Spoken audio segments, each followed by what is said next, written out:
അസ്സലാമു അലൈക്കും. പട്ടാമ്പി കൂറ്റനാട് റോഡിൽ പട്ടാമ്പിയിൽ നിന്നും 5.5 കിലോമീറ്റർ ദൂരത്താണ് മാട്ടായ മക്കാം. വല്ലപ്പുഴയിലും ഒരു മാട്ടായയുണ്ട്, അത് ശ്രദ്ധിക്കണം. പണ്ഡിതനും സൂഫിയും ഗ്രന്ഥകാരനുമായ ഷെയ്ഖ് മുഹമ്മദ് മുഹീദ്ദീൻ ബുഹാരി അവർകൾ ജനിക്കുന്നത് തൃശ്ശൂർ ജില്ലയിലെ പുന്നയൂർക്കുളത്തെ മൊയ്തുണ്ണി മുസ്ലിയാരുടെ മകനായാണ്. മാതാപിതാക്കളും പുന്നയൂർക്കുളം ബാവ മുസ്ലിയാരുമാണ് പ്രാഥമിക വിദ്യാഭ്യാസം നൽകിയത്. ചെറുപ്പത്തിൽ തന്നെ അസാമാന്യ ബുദ്ധിശക്തി പ്രകടമായിരുന്നു. പിന്നീട് പൊന്നാനി, പട്ടാമ്പി എന്നിവിടങ്ങളിൽ പഠിച്ചു. അത് കാരക്കാട് മാനമുസ്ലിയാർ, കരിങ്ങനാട് വീരാവുണ്ണി മുസ്ലിയാർ എന്നിവരുടെ ദർസിലായിരുന്നു. ശേഷം ആത്മീയ സഞ്ചാരത്തിൻ്റെ ഭാഗമായി കണ്ണൂർ, കാസർഗോഡ്, കേരളത്തിന് പുറത്ത് ഡൽഹി, കൽക്കത്ത, മുംബൈ, അഹമ്മദാബാദ്, അജ്മീർ എന്നിവിടങ്ങളെല്ലാം ചുറ്റി സഞ്ചരിച്ചു. കണ്ണൂർ ഭാഗത്ത് ഏഴിമലയിലും പൈതൽ മലയിലും ഗുഹകളിലും പാർത്തിരുന്നു. ഇതിനിടയിൽ ഖാദിരി, ചിസ്തി, റിഫായി, ബുഹാരി തുടങ്ങിയ സിൽസിലകളിൽ കണ്ണിയായി. കേരളത്തിൻ്റെ വടക്കൻ ഭാഗങ്ങളിൽ താമസിക്കവേ ചില ആളുകൾക്ക് അദ്ദേഹത്തിൻ്റെ ആത്മീയതയിൽ സംശയം തോന്നി. അതുപ്രകാരം ശംസുൽ ഉലമ കുതുബി മുഹമ്മദ് മുസ്ലിയാർ അദ്ദേഹത്തെ നേരിട്ട് കാണുകയും സംസാരിക്കുകയും ചെയ്തു. അങ്ങനെ അദ്ദേഹം വ്യാജനല്ല, സാത്വികനായ ഒരു ത്വരീഖത്തിൻ്റെ ഷെയ്ഖാണെന്ന് അദ്ദേഹം മനസ്സിലാക്കി ജനങ്ങളെ ബോധിപ്പിച്ചു.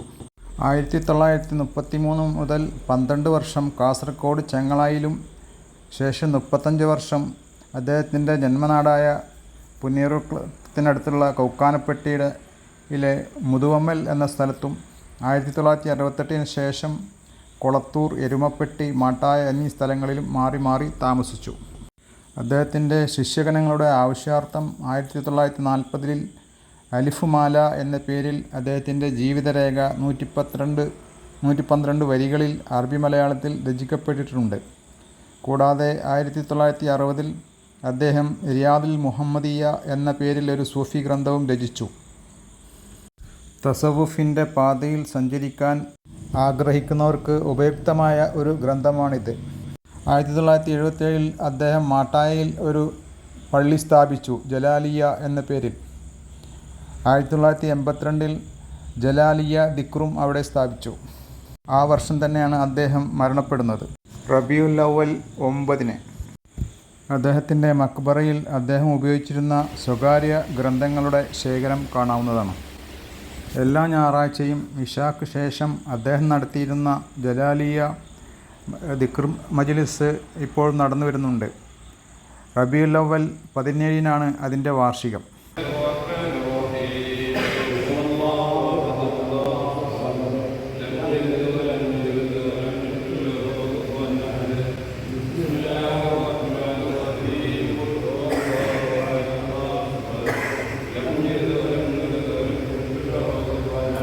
അൽ മദ്രസത്തുൽ കമാലിയ എന്ന പേരിൽ ഒരു മദ്രസയും ദർസും ഇവിടെ നടക്കുന്നുണ്ട്.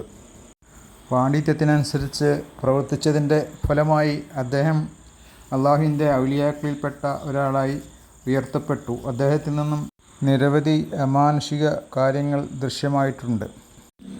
അദ്ദേഹം മരണം മുന്നേ കാണുകയും അതിനനുസരിച്ച് തൻ്റെ കബറിടം എവിടെ വേണം എന്ന് വസിയത്ത് ചെയ്യുകയും ചെയ്തു. അതുപ്രകാരമാണ് അദ്ദേഹത്തിനെ ഇവിടെ കബറടക്കിയത്.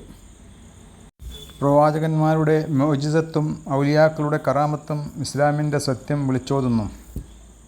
എന്നിട്ടും അവർക്ക് തിരിച്ചറിവുണ്ടോ എന്ന ഖുർആൻ്റെ ചോദ്യമാണ് ഇപ്പോൾ ഓർമ്മ വരുന്നത്.